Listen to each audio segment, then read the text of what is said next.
What's going on, YouTube? Today's going to be a quick to the point video on some tips and techniques to remove stuck and seized oxygen sensors. Got a couple really good examples here, in particular this 2009 Jeep Wrangler I'm doing. I mean, look how much rust this vehicle has on it. You can see it's been in some salt before, and I already got the passenger side out, which I kind of galled up the threads a little bit, and that's what you really want to avoid. So check this video out if you want some great information. Like usual, consider dropping a comment or a little channel love, and here we go. Now, if looking at the fuel tank, belly pan wasn't enough. I mean, look how much rust this car has. So if like vehicle's gonna have a stuck O2 sensor, this is it. We'll be jumping around, but taking a look at the new oxygen sensors, you can see they come with a plastic cover, and there's always gonna be anti-seize under that. If there's not, always make sure to use some anti-seize on your new oxygen sensor before you go putting it in. And that's going to help prevent the galling threads in the future. Some of the tools you can use, these short stubby oxygen sensor sockets really work well. This is actually a snap-on one, and this is a tool that spending the extra money is worth it, because this metal is just, it's better. Okay, snap-on tools have better steel. I don't have all snap-on tools, but if you come over to something like this, you might use a longer one socket, and these work good. But I'll be honest, like, this is a Chinese knockoff 7/8 socket, and with how long these are, you really lose a lot of the bite. These really tend to spread out, and they will round off oxygen sensors. By far, the best tool is using a 22mm flank drive plus, or the 7/8 would work as well. You can use the open end if you got that flank drive plus, but of course the box end is going to be your best bet. So those are some of the tools. Map gas torch, safety glasses, you got the rest. Before we dive into the Jeep, I'm going to show you this Honda. This is how 90% of oxygen sensors will come out. The customer actually wants to replace the heat shields. I'm just like randomly holding these. So see how dry and rusted this one looks? Watch, I bet you this comes out. I've got my GoPro on my head, and I'm sorry if I'm speaking fast or the camera angles aren't right. I'm on the clock right now, so I don't want to get in trouble, but you always want to spray it down with rust penetrant, either way. All right, we're not even gonna let that soak in though. Watch this. I bet you can tell I haven't touched this thing. Let's see if she cranks out. Let's see if I'm right. Okay, boom. Now, once you get it cracked loose, I turn a little bit more, it starts stopping. Don't keep going. You spray the rust penetrant in there, and you keep going back and forth and back and forth as long as you need be, until it's coming out basically by hand. If you're pushing on it hard, spray it down again, forward, back, and you get the technique. That's a pretty basic technique, so I just wanted to show you this one, since I'm going to do this real quick, and then we'll jump on the Jeep. But that is, I want to say 90% of oxygen sensors do come out, but that's nice. Look at the difference in those threads. The Honda one, they came out nice and clean and tight, and these ones off the Jeep, all galled. And that actually went pretty smooth.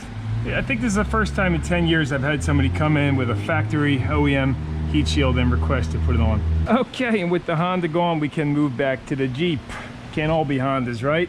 So to recap, we want to avoid galling, and worse yet, pulling the threads out completely, because then you're going to end up having to use a tap, try to rethread it, or worse yet, cut a new hole or cut that one out and re-weld an O2 sensor bung on there.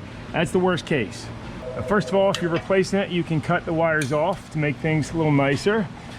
Number one is spraying it with that rust penetrant for several days in a row, driving your car, spraying it again. If you got the time, that's definitely one of the best routes to go. Next is going to be a little heat goes a long way. Oxyacetylene torch is great, but if you're not careful, you could burn a hole. So you can heat that baby up, but I already know from doing the other one that really didn't do much on these, and it still galled the threads. Another technique that I actually saw on Ford Tech Macaluco's channel, and I've heard a couple people say it in the past, but haven't had too much luck with it, is after you heat it up, take a candle or even a tire crayon will work, and try to melt that into the threads. One of the problems with that technique though is if you haven't already got it cracked loose and this sealing washer or crush washer is still sealing against there, it's never ever going to seep into there no matter what. You have to have it cracked loose before any rust penetrant's really going to get soaked in there, and that's why just spraying rust penetrant and letting it sit for an hour usually doesn't do much. You have to let it sit for a couple days. Now, when you have heated it or soaked it up, you don't want to go pulling on this real hard. If it comes out, it comes out like the Honda. What you really want is a mini sledge, and you want to hit it to give those vibrations and try to break that rust bond in the threads. Like so. You see this one actually went a little bit. How about that? Well, geez, I guess I got lucky on this side. The other side was a lot harder. It makes this video not so great, but let me show you the last and best technique there absolutely is for getting rusted bolts out. Now this last technique, I'm actually kind of upset because I was really hoping this one was going to be as seized as the other side, but unfortunately it wasn't. This is more of a shop technique. We have a air hammer with a pickle fork, we'll call it, on the end, tie rod, splitter, whatever. But what you do here is you get your wrench on there, like so. You spray her down liberally, and then you put your air hammer on a low setting, just like this.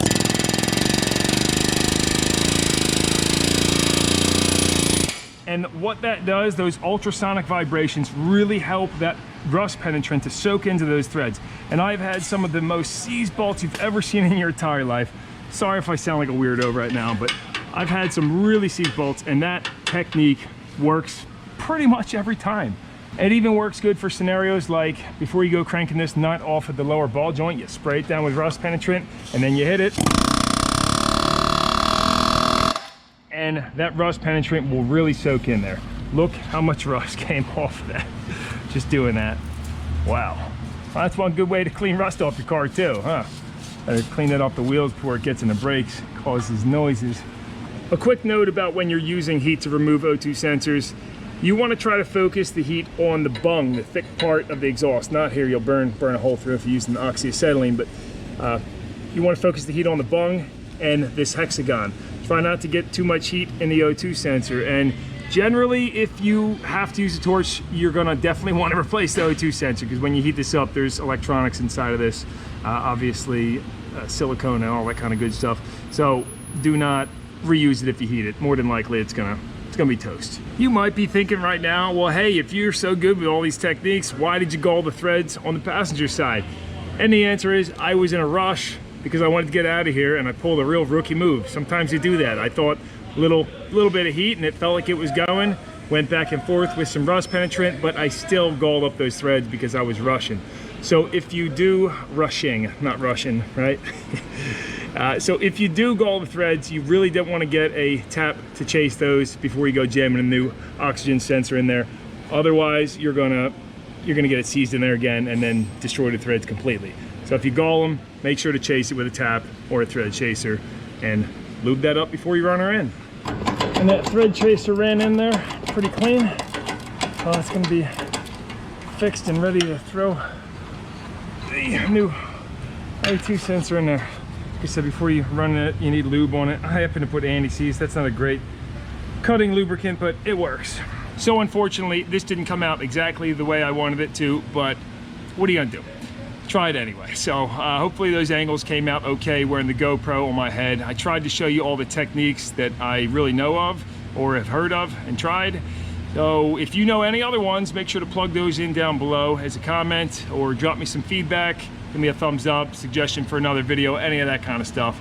And I guess I'll let you run now if you're even still watching. So until next time, this is Chris Brown here, No Nonsense Know How, and hopefully I'll see you in another video.